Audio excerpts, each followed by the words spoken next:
He waiata hou kei te mata o te arero o te tini. I nāia nei kua heke te waiata rongonui a Stan Walker ara a Aotearoa i te tihi o ngā waiata Māori.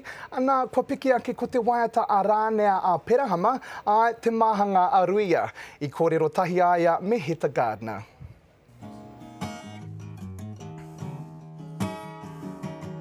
He pīkautanga kua roa e whai ana.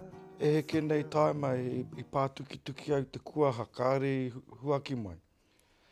No reira, no tēnei o ngā pātukitanga i te kuaha, ka huaki mai. Koe au i ki ake nei, nā te wāhingaro i ho mai. Ko te ingoa o te kōpai nei, ko Tihei Mauriora. Kua rata pai te mare a Māori ki aia. Ko tana waiata mā tāmua, kua piki ia ki te tūranga namatahi mō ngā oro Māori. Kua hipa i tērā o ngā waiata rongonui, nā Stan Walker a Aotearoa.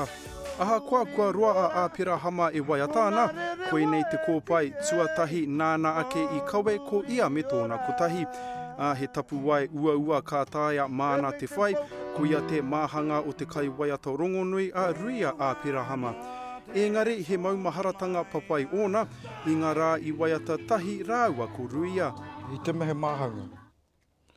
Ko te ringa matau e mōhi ana ki te ringa māui. Te ringa māui mōhi ana ki te ringa matau.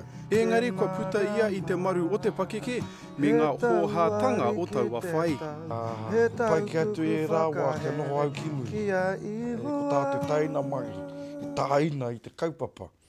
Ko tā te tuakana, ka matakana, te karawhiu i te kaupapa. I tēnei wā, i te mako au, kei te kaue i tēnei tōku ake nei kaupapa, he tae, kore tae te karo, ka noho ko au hei kanohi. Kore a muri e hoki. Nā te māngai pāho tēnei kōpai i tautoko, a Pūtea, Heta Gardner, Te Karere.